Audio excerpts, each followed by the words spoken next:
Donc on va aborder la partie spoiler de cette critique de Mademoiselle, le dernier film de Park Chan-wook. J'insiste, vous êtes dans la partie spoiler. Donc si vous n'avez pas vu le film, n'écoutez pas cette partie, écoutez plutôt la première partie sans spoiler. Et une fois que vous aurez vu ce film, revenez dans cette partie-là. Pour les autres, qui êtes les bons élèves et qui avaient déjà vu le film, à juste titre, on va attaquer donc cette partie spoiler.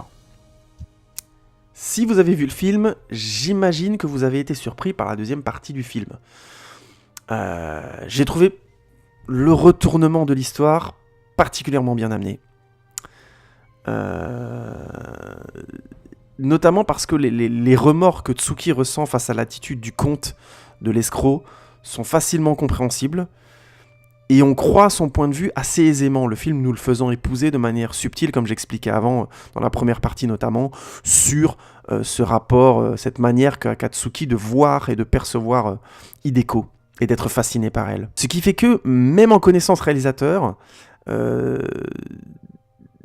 sais qu'il fait des histoires qui sont en général plus compliquées qu'elles n'y paraissent. Du coup, je m'attendais à ce que ce soit plus compliqué que ça quand on arrivait grosso modo à la fin de la première partie du film. Mais j'ai quand même été surpris parce que le dosage du point de vue de Tsuki et de notre adhésion à son point de vue m'avait quand même emporté émotionnellement. Intellectuellement, je me doutais que ce serait plus compliqué. Émotionnellement, je ne pouvais pas m'empêcher d'être aussi surprise qu'elle, aussi, entre guillemets, trahie qu'elle. Notamment dans le découpage, pour moi, ça s'est passé comme ça. La première partie, elle nous fait croire que Tsuki est vraiment maligne et domine le jeu. Grosso modo, elle a le pouvoir de mettre fin à la partie si elle le souhaite, en trahissant le comte ou en disant la vérité à Hideko, en jouant ses propres cartes. La deuxième partie du film nous révèle que c'est en fait Mademoiselle, donc Hideko et le comte, surtout le comte, qui ont mis en place les règles du jeu et qu'ils ont joué en fait avec Tsuki, donc avec le spectateur. C'est pour ça que si la première partie n'a pas fonctionné sur vous, je pense que vous avez dû sérieusement vous ennuyer à partir de là. Mais je pense que c'est un film tellement efficace que j'ai des doutes sur le fait que beaucoup de spectateurs soient sortis de l'histoire. Et dans la troisième partie, il y a un changement d'équipe dominante, donc avec Tsuki et Hideko qui prennent donc le dessus, et du coup un changement de point de vue moral sur l'histoire, clairement un glissement.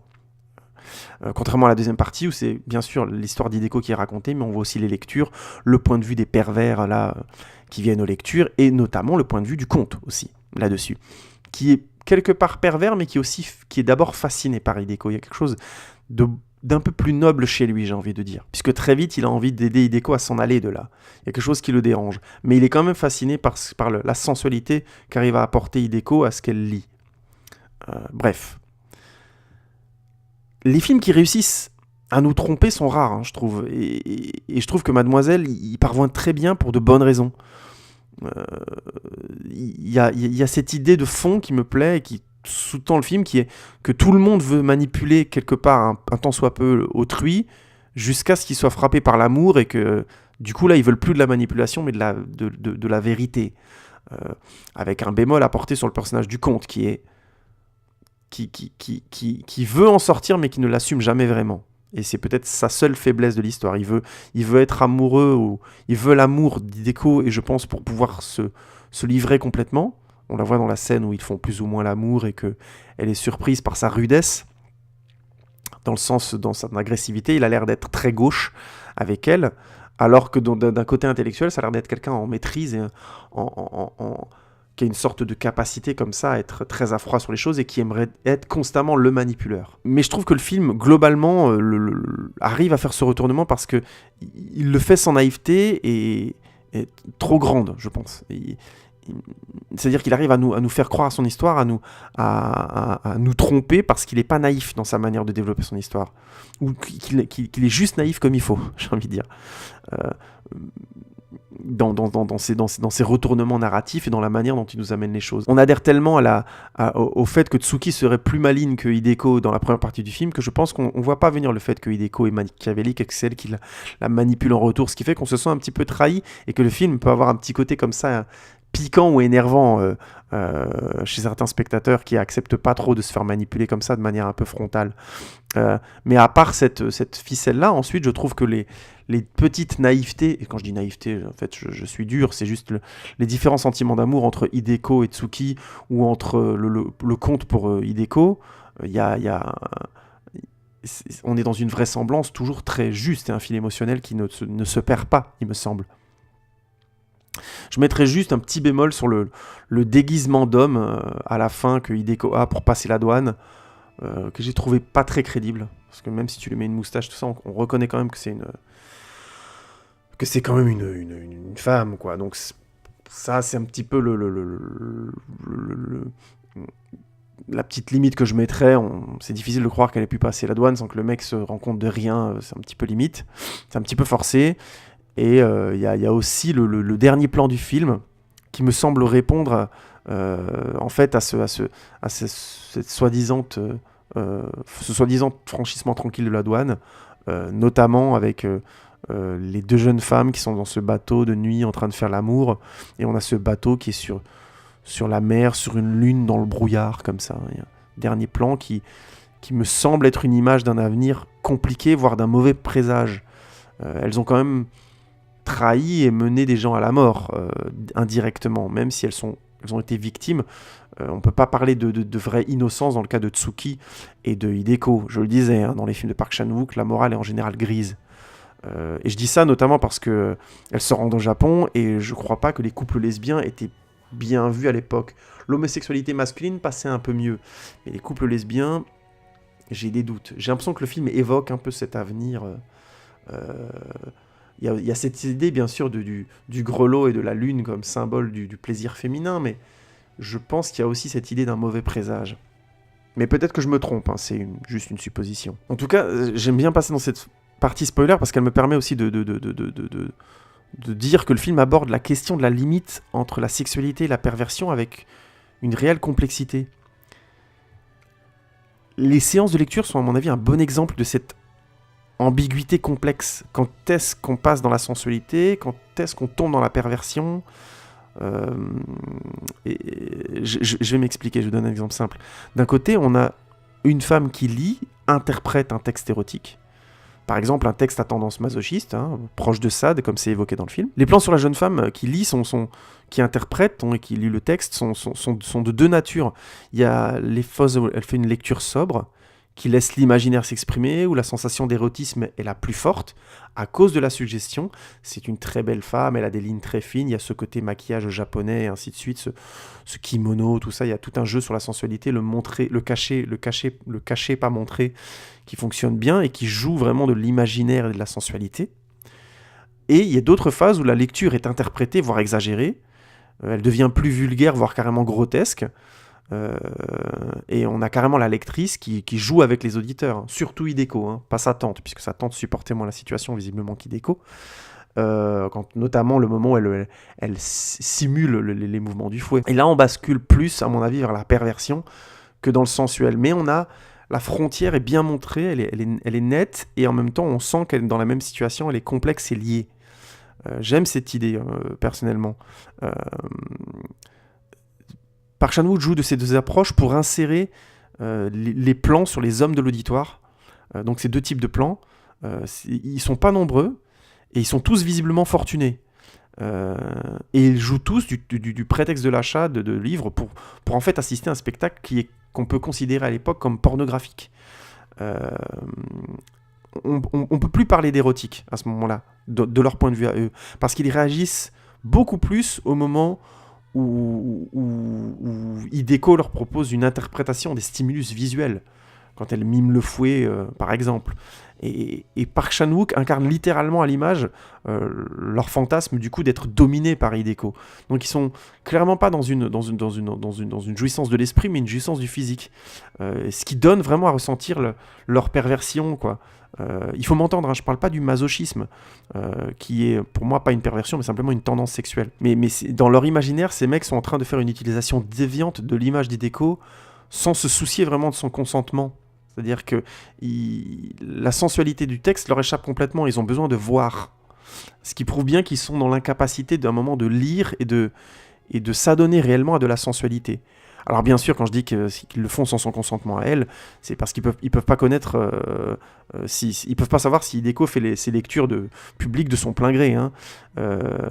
Mais le film, je trouve, laisse à penser que il s'en soucie même pas, qu'ils viennent vraiment là profiter de ce spectacle et profiter d'elle. Je trouve que Park Chan-wook fait habiter comme ça, fait cohabiter dans la même séquence de l'érotisme que je qualifierais de noble et de beau, avec une sorte de pornographie déviante et immorale. Alors pornographie, le mot est trop fort, puisqu'il n'y a rien y a pas de sexe explicite dans ce film, mais j'irais même plus loin en disant que leur perversion va au-delà de la pornographie, qui ont au moins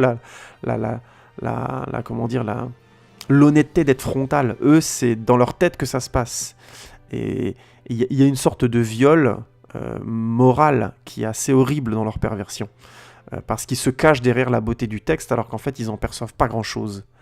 Et je pense qu'ils n'en perçoivent même rien. Ils utilisent le texte pour pouvoir avoir idéco leur donnant ça, qu'ils ne peuvent pas avoir ailleurs. En fait, les auditeurs, ils ont besoin de fantasmer sur la lectrice. C'est là où ça devient clairement déviant et immoral. Ils ont l'air incapables d'apprécier la force évocatrice de ces textes pour eux-mêmes, sans images.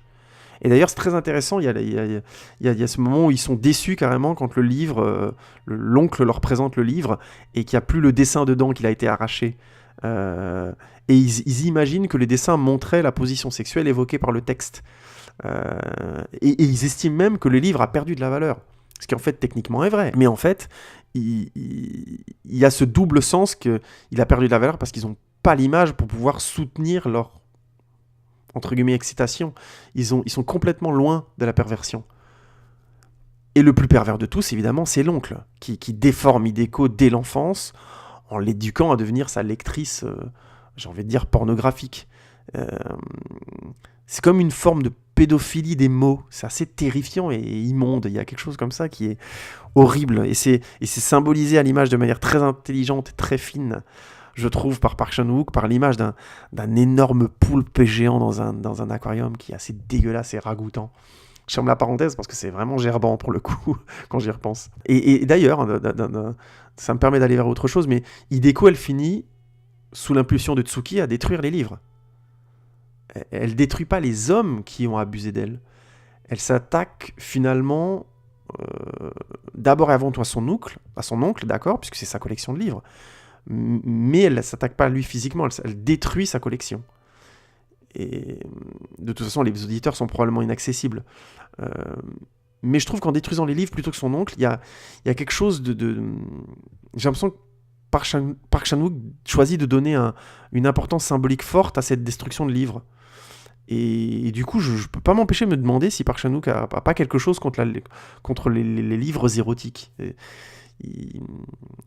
Ou la manière dont on les perçoit. Mais en tout cas, c'est une impression perso, parce que le film est très érotique, mais je sais pas. Il a peut-être quelque chose. Il a peut-être quelque chose contre les lecteurs de ces livres-là, et la manière dont on les lit est déterminante, visiblement. En tout cas, il le dit dans son film. Voilà, c'est plutôt ça. Je pense pas qu'il y ait quelque chose contre la littérature en soi, quoique, mais elle permet aussi ça. Elle permet une certaine perversion, et ça, visiblement, ça le dérange un peu. Mais c'est une surinterprétation, vous me connaissez. Je pense pas que ce soit du tout dans le discours du film. D'ailleurs, Park Chan-wook revendique visiblement l'héritage d'un cinéma et d'une littérature érotique.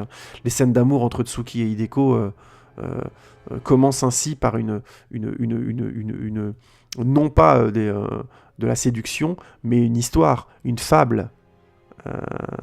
Dans la première partie, la première fois on voit la scène de sexe entre Tsuki et Hideko, c'est Tsuki qui raconte à Hideko les intentions du comte, donc de l'escroc, et elle imagine une sorte de chevalet servant, et il y a une forme de tendresse dans la séquence. Et la scène s'arrête au moment où elle devient réellement sexuelle. Alors que dans le deuxième point de vue, celui d'Hideko, c'est Hideko qui pose Tsuki, de facto, puisqu'elle la manipule, à vouloir soi-disant la rassurer, pour en fait transformer le récit en jeu non pas en jeu érotique, là où dans la première partie c'était plus la tendresse qui s'exprimait. Et la scène du coup se finit par l'union sexuelle des deux femmes, notamment avec l'image des deux mains opposées qui s'agrippent, qui est très forte.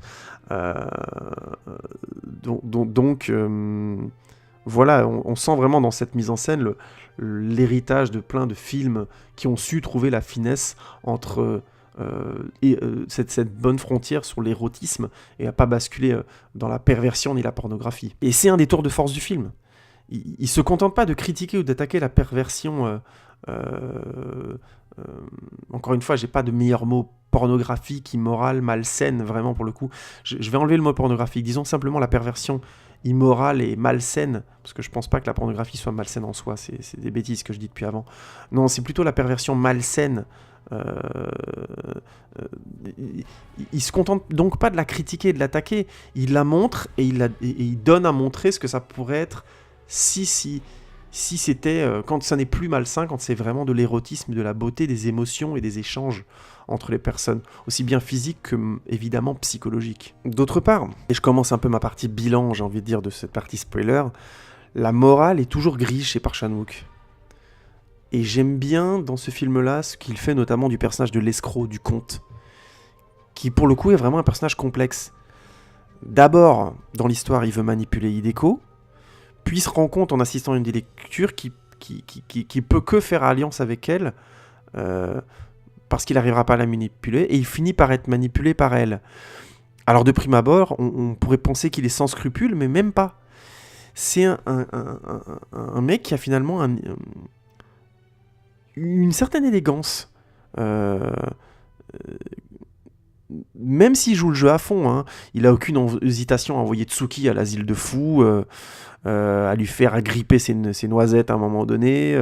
Et en plus, je reviens juste sur l'asile, mais on parle bien d'un asile de l'époque, quand même, quoi. Donc ça devait être sérieusement violent, quoi. Sans compter qu'à un certain moment du film, dans la dernière partie, il évoque son dégoût pour la naïveté, ce qui est quand même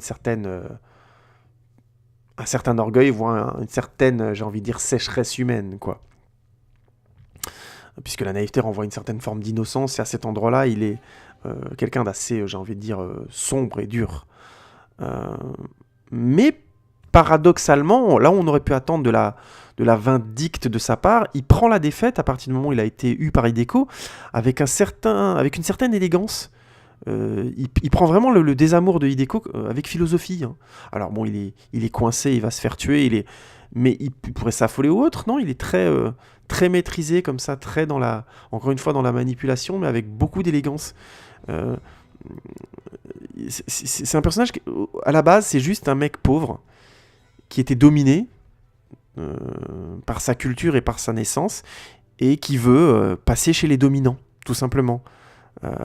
Parce que de son point de vue, il n'y a que ça à faire lorsque l'on est d'une caste inférieure et qu'on nous interdit tout accès à mieux, hein, ce qui était le cas des Coréens sous domination japonaise, hein. J'ai presque envie de dire, est-ce que ça parlerait pas, pour faire une parenthèse très folle, de l'Inde actuelle, parce que je crois que ça existe encore, ces problèmes de caste en Inde, donc c'est quand même terrible, mais bon, bref. Mais je trouve que le parallèle n'est pas complètement faux. Les Coréens étaient clairement considérés comme une sous-race, une sous-caste, quand ils étaient dominés par le Japon. Ce qui explique parfaitement l'attitude de ce mec, et qui justifie quand même pas mal son désir de s'extirper à sa situation de Coréen, de devenir japonais, de parler japonais, de marier avec une japonaise, mais en même temps de l'escroquer pour quelque part rendre les coups. Il y a quelque chose comme ça aussi chez lui, qu'il fait passer pour quelque chose de complètement pragmatique, hein. Il veut simplement gagner de l'argent, mais en même temps, il a un certain attachement à sa culture coréenne, visiblement dans sa capacité à duper éventuellement un japonais ou une japonaise, notamment de la haute société. Dans ce cas-là, non pas Hideko, mais l'oncle. J'aime bien ça parce que je trouve qu'il y a chez Park Chan-wook du coup une morale très sobre et juste. L'oncle pervers, par exemple, il meurt, mais il meurt frustré en plus. Le comte meurt mutilé, certes, mais de manière digne et élégante. Il meurt un peu de la manière dont lui le souhaite. Quand je dis que l'oncle, je reviens juste sur l'oncle, quand je dis que l'oncle meurt frustré, il veut savoir comment c'est de faire l'amour avec Hideko, et le comte lui fait croire qu'il l'a fait, et le fait mariner, et finalement on lui raconte rien, ce qui encore une fois moralement est super bien, et peut-être la meilleure vengeance que Hideko a pu avoir sur lui sans le savoir. Et comme je le disais avant, nos deux petites escrocs, elles voguent vers un avenir qui me semble incertain, mais en même temps passionnée et amoureuse. Enfin, et amoureux. Donc voilà, je finirai juste en disant que c'est encore un grand film de Park Chan-wook, décidément. Et je vous conseille de le revoir évidemment, mais bon, si vous avez écouté cette partie spoiler, vous l'avez déjà entendu. J'aimerais bien avoir votre avis sur cette deuxième partie, si je dois faire d'autres parties comme ça sur d'autres films. Parce que sur certains films, je me suis pas mal limité, j'imagine que vous l'avez peut-être senti, pour éviter de trop spoiler. Peut-être que je devrais faire, pas systématiquement, mais sur certains films comme ça qui ont vraiment des retournements forts, pour pouvoir vous parler un peu plus du film, faire tout de suite une partie spoiler. Voilà, spécifiquement dédié. Vous me direz ce que vous en pensez dans les commentaires, il n'y a pas de souci. Donc je m'excuse un petit peu pour cette forme spoiler, mais bon, je pouvais pas aller très loin sur ce film sans ça. Comme vous avez pu le constater, cette fois-ci c'était relativement exceptionnel. Dites-moi si ça vous plaît, si je dois le faire sur d'autres vidéos. Il y a d'autres critiques qui sont sorties de Durandal, notamment sur Mademoiselle, je la mettrai. Je les mettrai dans les liens comme d'habitude. N'hésitez pas à aller sur la page Facebook. Je vous dis pas souvent de liker, mais n'hésitez pas à liker aussi, c'est sympa. Ça me permet de savoir si ça vous plaît. Et puis à commenter évidemment, je serais très content d'échanger avec vous sur ces films. J'ai rien à rajouter. Merci beaucoup à vous d'avoir écouté cette vidéo. Et je vous dis à bientôt pour la prochaine vidéo de HO. Salut les amis!